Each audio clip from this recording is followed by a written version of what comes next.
सभी मित्रों को गुड मॉर्निंग। सभी का स्वागत है मुकाबला टक्कर का चैनल में।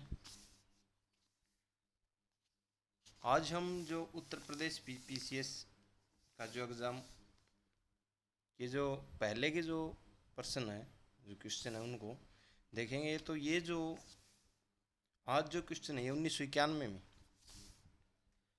उत्तर प्रदेश पीसीएस में आए हुए प्रश्न है। तो आइए पहला प्रश्न देखते हैं हम। सत्यमेव जयते शब्द कहाँ से लिया गया? ठीक है, यानी कि सत्यमेव जयते शब्द कहाँ से लिया गया है? तो option A Manusmriti, option B Bhagavad Gita, option C Rigveda, option D Mundakopanishad. तो इसका जो राइट आंसर है वो है मुंडकोपनिषद।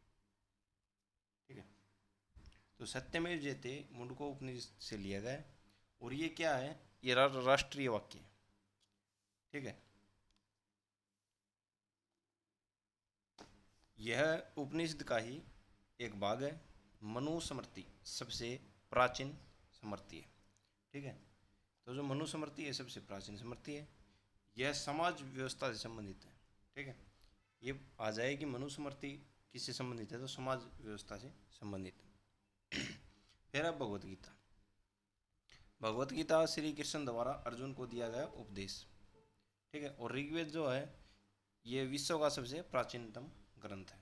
ठीक है, तो चारों हो गए। अगला देखते हैं हम क्वेश्चन। अगला है भारतीय दर्शन की प्रारंभिक शाखा कौन है?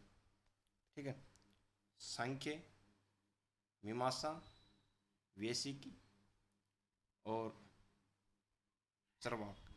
तो इसका जो राइट आंसर है वो है हमारे पास ए सांख्य। ठीक है, और भारतीय दर्शन की प्रारंभिक शाखा सांख्य है। इसके प्रतिपादक कौन थे? कपिल थे। ठीक है, सांख्य दर्शन के अनुसार जगत की उत्पत्ति ईश्वर से नहीं हुई बल्कि प्रकृति से हुई। ठीक है, अगला क्वेश्चन जो है हमारा वो देखते हैं हम। बुद्ध के उपदेश किससे संबंधित है? आत्मा संबंधी विवाद, ब्रह्मचर्य, धार्मिक कर्मकांड, आचरण की शुद्धता व पवित्रता। तो इसका जो राइट आंसर है वो है डी। बुद्ध के जो उपदेश है आचरण की शुद्धता व पवित्रता संबंधित। तो बौद्ध धर्म के संस्थापक महात्मा बुद्ध का जन्म कहाँ पे हुआ था? इनका जन्म कपिलवस्तु के निकट जो लुम्बिनी नामक ग्राम में 563 ईसा पूर्व में हुआ था। ठीक है, और इनके बचपन का नाम क्या था? सिद्धार्थ था। बुद्ध ने पहला उपदेश सारनाथ में दिया। अगर सारनाथ ऑप्शन में नहीं हो तो ऋषि पतन होगा, पतन में दिया। और इसे धर्मचक्र प्रवर्तन कहा गया, जो पहला जो उपदेश दिया था इसको। और बुद्ध के उपदेश आचरण की शुद्धता व पवित्रता से संबंधित है। उन्होंने सर्वाधिक उपदेश श्रावस्ती कौशल में दिए। तो ऐसे पूछ ले कि बुद्ध ने सबसे ज़्यादा उपदेश कहाँ पे दिए? श्रावस्ती। श्रावस्ती ऑप्शन में नहीं हो तो कौशल। ठीक है, बुद्ध ने धर्म प्रचार कार्यों में ऊंच नीच, अमीर गरीब के मध्य कोई अंतर नहीं किया।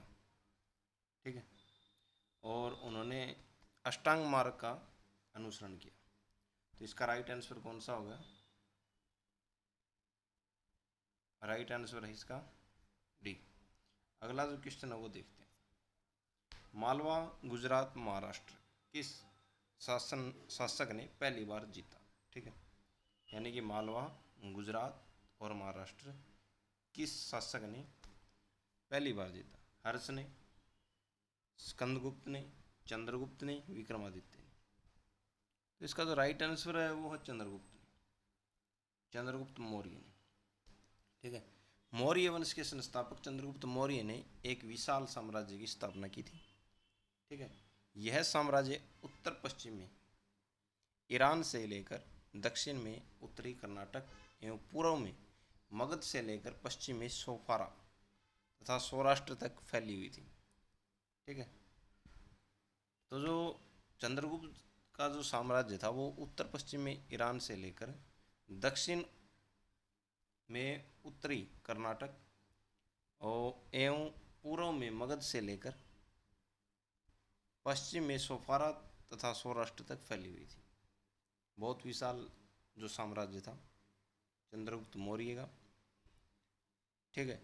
और 305 ईसा पूर्व में यूनानी शासक सेल्यूकस एवं चंद्रगुप्त मौर्य के मध्य युद्ध हुआ था। तो कब युद्ध हुआ था? 305 ईस्वी में सेल्यूकस और चंद्रगुप्त मौर्य। सेल्यूकस कौन था? यूनानी शासक था, और जिसमें सेल्यूकस क्या हो गया? पराजित हुआ। तो इसका राइट आंसर है कौन सा है? इसका राइट आंसर है डी, चंद्रगुप्त। आपको फिर बता दूं 1991 में जो यूपीपीसीएस में जो आए हुए क्वेश्चन है वो है ये। अगला जो क्वेश्चन है वो देखते हैं। कुषाण शासक कनिष्क का राज्याभिषेक किस सन में हुआ? कनिष्क का राज्याभिषेक किस सन में हुआ? तो इसका जो राइट आंसर है 78 AD, ठीक है। तो मौर्योत्तर काल में जो विदेशी आक्रमणकारियों में कुषाण वंश सर्वाधिक महत्वपूर्ण स्थान रखता है, ठीक है। कुषाण वंश पश्चिमी चीन से युच्ची कबीले से संबंधित है। तो ऐसे पूछ ले कि जो कुषाण है किससे संबंधित है? चीन में एक कबीला था युच्ची कबीला, उससे संबंधित है, और जिससे तोरवारी भी कहा जाता है। क्या कहा जाता है? तोरवारी, तोरवारी, ठीक है। इनका मूल निवास स्थान उत्तरी मध्य एशिया में चीन के आसपास था, ठीक है। और कुषाण शासक कनिष्क का राज्याभिषेक 98 ईस्वी में हुआ। इसी वर्ष उसने शक संवत भी चलाया। तो शक संवत किसने चलाया था? ये चलाया था कनिष्क ने। कब चलाया था? 98 ईस्वी में, AD में, ठीक है। जो भारत सरकार द्वारा क्या है? शक संवत भारत सरकार द्वारा वर्तमान समय में प्रयोग में लाया जा रहा। अगला क्वेश्चन देखते हैं हम। इसका जो राइट आंसर है वो हो गया 98 AD। सांची का सुपुत्र किस शासक ने बनवाया था? बिंबिसार, हर्षवर्धन, अशोक और पुष्यमित्र। तो इसका जो राइट आंसर है वो है अशोक। अशोक ने बनवाया था सांची का सुपुत्र, सांची का स्तूप, ठीक है। सम्राट अशोक के शासनकाल की सबसे महत्वपूर्ण घटना राज्याभिषेक के 8वें वर्ष 261 ईपू में कलिंग युद्ध था, ठीक है। तो कलिंग युद्ध का था 261 ईपू में कलिंग युद्ध था। उस समय कलिंग पर संभावित नंदराज का शासन था। कलिंग की राजधानी कौन थी? धौली बनाई गई थी। प्रारंभ में अशोक ब्राह्मण धर्म में विश्वास करता था। कल्हण की राज तरंगणी, तो जो कल्हण ने कौन सी पुस्तक लिखी थी? राज तरंगणी। कल्हण की राज तरंगणी के अनुसार अशोक के इष्ट देव शिव थे, ठीक है। तो इसका जो राइट आंसर है वो कौन सा है? अशोक ने बनवाया सांची का स्तूप, ठीक है, सांची का स्तूप। अगला जो क्वेश्चन है वो देखते हैं। रामानुजाचार्य किससे संबंधित है? तो इसका जो राइट आंसर है वो है सी, शिष्टाद्वैतवाद, ठीक है। अगला जो क्वेश्चन है वो देखते हैं हम। खजुराहो का कंदरिया महादेव मंदिर किसने बनवाया? परमार, चेदी, राष्ट्रकूट और चंदेल। तो इसका राइट आंसर है चंदेल। चंदेलों ने बनवाया था। 9वीं एवं 10वीं शताब्दी के मध्य चंदेल शासकों ने करवाया था इसका निर्माण, ठीक है। और वर्तमान समय में यह मध्य प्रदेश के छतरपुर जिले में स्थित है। कहाँ पे है? तो कंदरिया महादेव मंदिर वर्तमान में मध्य प्रदेश के छतरपुर जिले में स्थित है। चंदेल शासकों ने इसका निर्माण करवाया था 9वीं एवं 10वीं शताब्दी के मध्य, ठीक है। अब परमार, चेदी और राष्ट्रकूट, ठीक है। तो राष्ट्रकूटों के शासनकाल में अलोरा के विश्व प्रसिद्ध कैलाश मंदिर का निर्माण राष्ट्रकूट शासक किर्सन फर्स्ट ने करवाया था। ठीक है, तो राष्ट्रकूटों ने क्या करवाया था, जो अलोरा के विश्व प्रसिद्ध कैलाश मंदिर का निर्माण करवाया था इन्होंने। ठीक है, किसने करवाया था, कृष्ण देव फर्स्ट ने। अगला क्वेश्चन देखते हैं, चोलों का राज्य किस क्षेत्र में फैला था। ठीक है, तो इसका जो राइट आंसर है वो है डी, कोरोमंडल तट दक्कन के कुछ भाग में। ठीक है, चोलों के विषय में प्रथम जानकारी पाणिनिकृत अष्टाध्यायी से प्राप्त होती है। ठीक है, तो किससे प्राप्त होती है ये जानकारी, चोलों की जो प्रथम जानकारी पाणिनि की अष्टाध्यायी से प्राप्त होती है।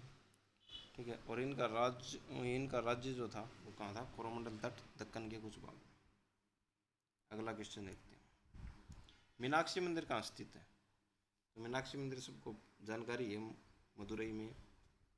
ठीक है, और बनवाया किसका है, पांड्य वंश के शासकों ने मीनाक्षी मंदिर का निर्माण मदुरई में कराया था। और द्रविड़ शैली में निर्मित यह मंदिर श्रेष्ठ स्थापत्य में से एक है। ठीक है, और नागर शैली में मंदिरों का निर्माण उत्तर भारत में तथा बेसर शैली के मंदिरों का निर्माण मध्य भारत में। तो ये जो मीनाक्षी मंदिर है ये कौन सी शैली का है, द्रविड़ शैली का है। और जो नागर शैली के जो मंदिर हैं वो कहाँ पे पाएंगे आपको, उत्तर भारत में, और बेसर शैली के मध्य भारत में लगभग। अगला जो क्वेश्चन है वो देखते हैं, किस दक्षिण भारतीय राज्य में उत्तम ग्राम प्रशासन था, चेर, चालुक्य, चोल, वातापी। ठीक है, तो इसका जो राइट आंसर है वो है चोल। चोलों का जो उत्तम ग्राम प्रशासन था चोलों का। ठीक है, चोल साम्राज्य में ग्रामों की शासन व्यवस्था उत्तम कोटि की थी। ठीक है, ग्राम तथा नगरों की सभाएं शासन की मूलभूत इकाई थी। ठीक है, तो अगला जो क्वेश्चन है वो देखते हैं, चालुक्यों की राजधानी कहाँ थी। चालुक्यों की राजधानी कहाँ थी, वातापी, श्रावस्ती, कांची और कन्नौज। ठीक है, तो इसका जो राइट आंसर है वो है वातापी। चालुक्यों की राजधानी कौन सी थी, वातापी। ठीक है, अगला जो क्वेश्चन है वो देखते हैं, चालुक्य वंश का सबसे महान शासक कौन था, विक्रमादित्य, मंगलेश, पुलकेशन प्रथम, पुलकेशन द्वितीय। इसका जो राइट आंसर है वो पुलकेशन द्वितीय, सी राइट आंसर है इसका। चालुक्य वंश की प्रधान शाखा वातापी का महान शासक पुलकेशन द्वितीय। इसका जो काल था वो था 609 से 642। ठीक है, पुलकेशन प्रथम इस वंश का प्रथम स्वतंत्र शासक था। ठीक है, इसके बड़े पुत्र कीर्तिवर्मन की मृत्यु के बाद पुलकेशन के दूसरे पुत्र मंगलेश ने 597 से लेकर 609 तक शासन किया। इस वंश के विक्रमादित्य ने 654 से लेकर 680 तक शासन किया। ठीक है, तो ये जो सभी थे ये सभी चालुक्य वंश से संबंधित है। ठीक है, तो सबसे जो महान शासक था पुलकेशन द्वितीय था। अगला क्वेश्चन देखते हैं, निम्न में से कौन चंदेल शासक जो मोहम्मद गजनवी से पराजित नहीं हुआ था, धंग, जयशक्ति, विदाधर और ढंग। इनमें से कौन सा शासक था जो मोहम्मद गजनवी से पराजित नहीं हुआ था, चंदेलों का। तो इसका जो राइट आंसर है वो है बी, विदाधर। ठीक है,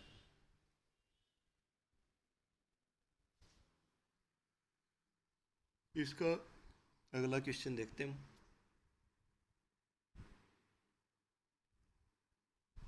दिलवाड़ा जैन मंदिर कहाँ स्थित है।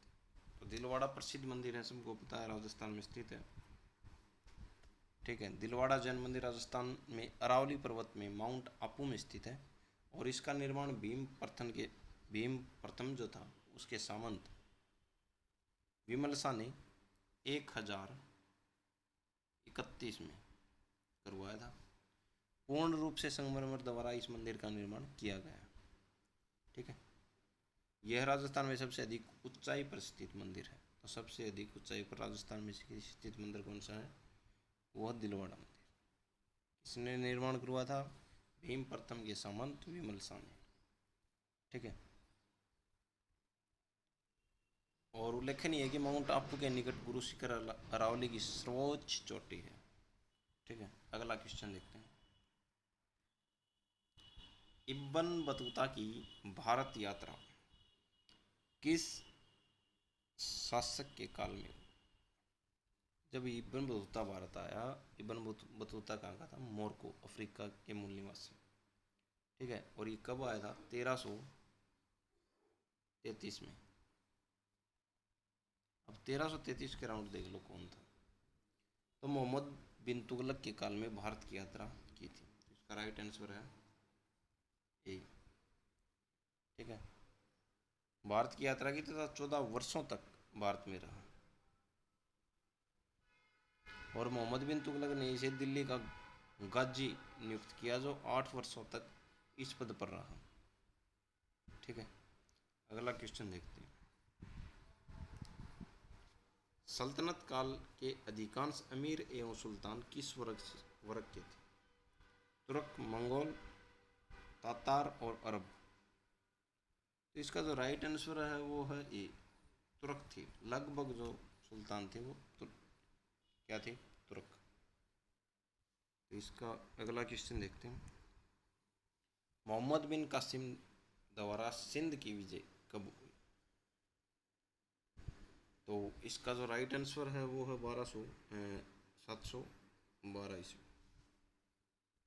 ठीक है, सिंध पर पहला अरब आक्रमण 712 ईस्वी में हुआ था। इस आक्रमण में अरब सेनाओं का नेतृत्व मोहम्मद बिन कासिम ने किया। इस युद्ध में मोहम्मद बिन कासिम ने सिंध के राजा दाहिर को हराया था और अत्यंत सिंध पर अपना अधिकार जमा लिया। इस युद्ध को रावर के युद्ध के नाम से जानते हैं। तो मोहम्मद बिन कासिम और जो सिंध के राजा जो थे, जिनका क्या नाम था? दाहिर। इन दोनों का जो युद्ध हुआ था, इस युद्ध को किस नाम से जानते हैं? इस युद्ध को रावर युद्ध के नाम से जानते हैं। ठीक है, 712 ईस्वी। अगला जो क्वेश्चन है वो देखते हैं। मोहम्मद गजनवी का दरबारी इतिहासकार कौन था? तो इसका जो राइट आंसर है वो है उत्बी। उत्बी जो था मोहम्मद गजनवी का क्या था? दरबारी इतिहासकार था। और मोहम्मद गजनवी जो गजनवी के दरबारी इतिहासकार उत्बी थे, जिन्होंने गजनवी के समस्त आक्रमणों को जिहाद बताया था। ठीक है, अगला क्वेश्चन देखते हैं। और इनमें चंद्रप्रदायी जो था, ये जो पृथ्वीराज चौहान का दरबारी कवि था। ठीक है, और निजाम जो था, ठीक है, निजाम जो था, हसन निजाम, ये ऐबक का दरबारी कवि था। ठीक है, तो अगला जो क्वेश्चन है वो देखते हैं। मोहम्मद गोरी के किस दास ने बंगाल एवं बिहार पर विजय प्राप्त की? कुतुबुद्दीन ऐबक, बख्तियार खिलजी, इल्तुतमिश या दुलजा। तो इसका जो राइट आंसर है वो है बख्तियार खिलजी। ये कौन था? ये मोहम्मद गोरी का क्या था? दास था। और बंगाल एवं बिहार पर इसने विजय प्राप्त कर ली। ठीक है, मोहम्मद गोरी ने भारत में तुर्क राज्य की स्थापना की। इसे भारत में तुर्की साम्राज्य का संस्थापक माना जाता है। किसे? मोहम्मद गोरी को। तथा भारत में मुस्लिम साम्राज्य का वास्तविक संस्थापक भी माना जाता है। गोरी का प्रथम आक्रमण 1175 तो मोहम्मद गोरी का जो प्रथम आक्रमण था वो 1175 ईस्वी में मुल्तान के विरुद्ध था। ठीक है। तो बख्तियार जो खिलजी जो था, इसने 1202 ईस्वी तक बिहार की विजय की। ठीक है। तथा नालंदा महाविहार को तहस नहस करके राजधानी उद्यंतपुर पर कब्जा कर लिया। ठीक है। वह मोहम्मद गोरी का क्या था, दास था। अगला जो क्वेश्चन है वो देखते हैं हम। एक घटना एक परिणाम रहित विजय कथन किस आधुनिक इतिहासकार ने अरबों द्वारा सिंध विजय के संदर्भ में है? तो इसका जो राइट आंसर है वो है लेनपुर। ठीक है, लेनपुर। अगला जो क्वेश्चन है वो देखते हैं। किस मुगल शासक का मकबरा भारत में नहीं? औरंगजेब, जहांगीर, हुमायूं, बाबर। इसका जो राइट आंसर है सबको पता ही है, बाबर है।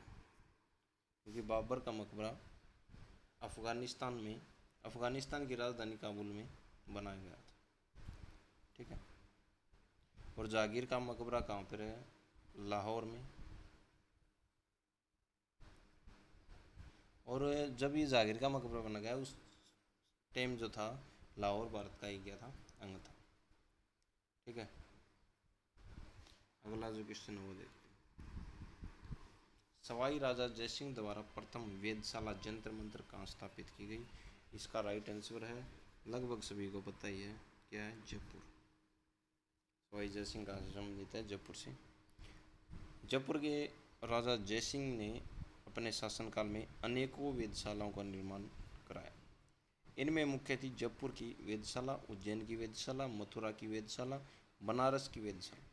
जयपुर की वेधशाला जंतर मंत्र पर स्थित है। इस वेधशाला द्वारा एक सारणी तैयार की गई जिसे मोहम्मद शाह कहते हैं। ठीक है। अगला क्वेश्चन देखते हैं। अष्ट प्रधान परिषद किसके काल में थी? तो 8 व्यक्तियों की ये परिषद थी, सबको ही पता है, ये शिवाजी के काल में थी। ठीक है। अष्ट प्रधान मंत्री परिषद का गठन शिवाजी ने अपने शासनकाल में किया। उन्होंने अपने प्रशासन में 8 मंत्रियों की नियुक्ति की, जिन्हें अष्ट प्रधान कहा जाता था। शिवाजी की अष्ट प्रधान मंत्री परिषद में कौन कौन थे ये देखते हैं। एक तो 1 था पेशवा। पेशवा राज्य का क्या था? प्रधानमंत्री, राजा का प्रधानमंत्री था। ठीक है। दूसरा था अमात्य। अमात्य क्या देखता था? ये मंत्री थे 8। ठीक है। इनको बोलते थे अष्ट प्रधान। तो पहला जो था पेशवा, राजा का प्रधानमंत्री होता था। अमात्य वित्त एवं राजस्व मंत्री था। तो जो एक कर लेने देने, पैसा रखना, राजस्व विभाग रखना, सब किसके हाथ में थे? ये अमात्य के हाथ में थे। फिर तीसरा जो पद था वो था सर ए नौबत। सर ए नौबत जो था ये क्या था? सेनापति होता था। ठीक है। चौथा जो था वो था दबीर या सुमंत। ये कौन होता था? ये विदेश मंत्री होता था। और पांचवा जो पद था वो होता था सुरोनविस या सचिव। ठीक है। राजकीय पत्र व्यवहार का कार्य करता था। और छठा जो होता था वो था पंडित राव, विद्वान और धार्मिक कार्यों के लिए अनुदान का दायित्व निभाना। ये किसका काम था? पंडित राव का। और सातवां होता था न्यायाधीश, मुख्य न्यायाधीश। ठीक है। और आठवां जो होता था वो होता था मंत्री। ठीक है। वाक्यान्विश मंत्री, वाक्यान्विश या मंत्री, राजा के दैनिक कार्यों का विवरण रखना। ठीक है। तो ये इनके 8 क्या थे? अष्ट प्रधान थे। अगला जो क्वेश्चन है वो देखते हैं। इस्तमरारी बंदोबस्त किससे संबंधित है? इस्तमरारी बंदोबस्त किससे संबंधित है? यानी कि सताई बंदोबस्त किससे संबंधित है? तो ऑप्शन 1 है Wellesley, Warren Hasting, Lord Cornwallis, Lord Dufferin. इसका राइट आंसर है स्थायी बंदोबस्त इस्तेमारी बंदोबस्त। किससे संबंधित है? Lord Cornwallis. स्थायी बंदोबस्त मूल रूप से जानशोर से 1789 ईस्वी में इस भू पद्धति की रूपरेखा सामने रखी। इसे गवर्नर जनरल लॉर्ड कॉर्नवालिस ने राजस्व बोर्ड के प्रधान सर जॉन शोर तथा अभिलेखपाल जेम्स ग्रांट से व्यापक विचार विमर्श के बाद लागू किया। ठीक है, तो इसका राइट आंसर है लॉर्ड कॉर्नवालिस। अगला जो क्वेश्चन है वो देखते हैं। 1857 के विद्रोह के समय ब्रिटिश प्रधानमंत्री कौन था? यानी कि जब 1857 का विद्रोह हुआ तब ब्रिटिश का प्रधानमंत्री कौन था? तो इसका जो राइट आंसर है वो है पाम स्ट्रेन। ठीक है, राइट आंसर है बी, पाम स्ट्रेन। ठीक है, और 10 मई 1857 का विद्रोह भारत का प्रथम स्वतंत्रता संग्राम माना जाता है। और बहादुर शाह जफर को इस विद्रोह का क्या नेतृत्व सौंपा था? ठीक है, अगला देखते हैं हम। तो ये चर्चिल है। चर्चिल दूसरे विश्व युद्ध के समय ब्रिटेन का क्या था? प्रधानमंत्री था चर्चिल। एटली था दूसरे विश्व युद्ध के पश्चात ब्रिटेन का प्रधानमंत्री। ठीक है, अगला देखते हैं। डेलहौजी के काल में ब्रिटिश साम्राज्य में अवध का विलय किस आधार पर किया गया? कुशासन का आरोप। तो ये जो राइट आंसर है वो है कुशासन का आरोप। हड़प नीति जो थी वो डेलहौजी की थी, लेकिन अवध का विलय कुशासन का आरोप के ऊपर इन्होंने अवध का विलय किया। ठीक है, डेलहौजी ने 1848 से 1856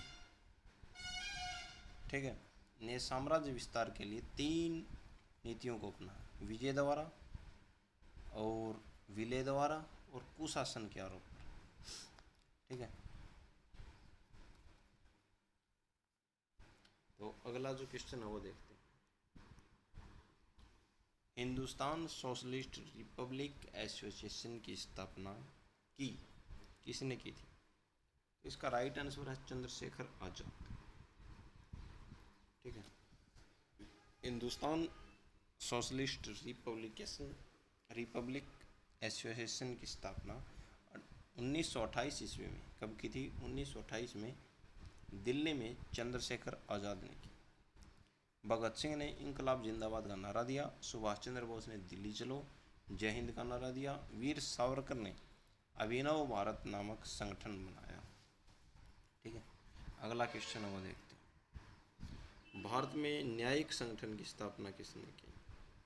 न्यायिक संगठन, तो इसका जो राइट आंसर है वो है लॉर्ड कॉर्नवालिस।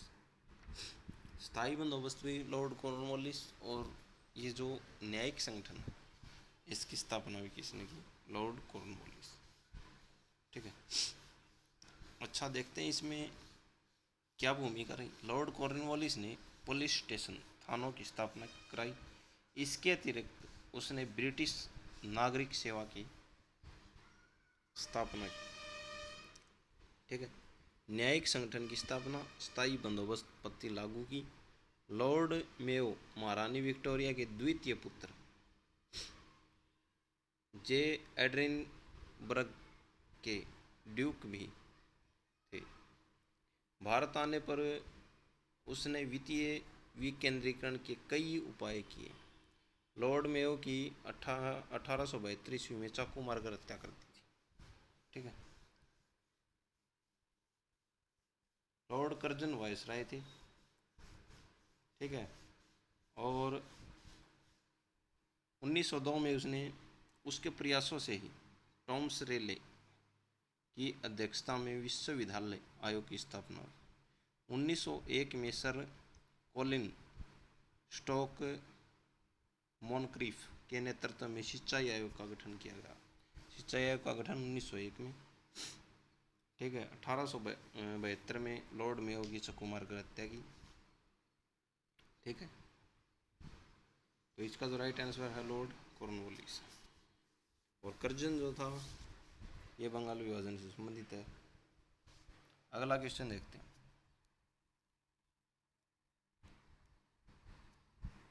आज का लास्ट क्वेश्चन है, नेहरू राष्ट्रभगत है जबकि जिन्ना राजनीतिज्ञ, कथन किसका है? सरदार पटेल, मोहम्मद इकबाल, महात्मा गांधी, मौलाना आजाद। तो इसका राइट आंसर है मौलाना आजाद। मौलाना आजाद ने कहा था कि नेहरू राष्ट्रभगत है जबकि जिन्ना राजनीतिक है। ठीक है। और मोहम्मद इकबाल सारे जहाँ से अच्छा हिंदुस्तान हमारा नारा दिया। और महात्मा गांधी ने करो मरो हे राम भारत छोड़ो आंदोलन, भारत छोड़ो। ठीक है।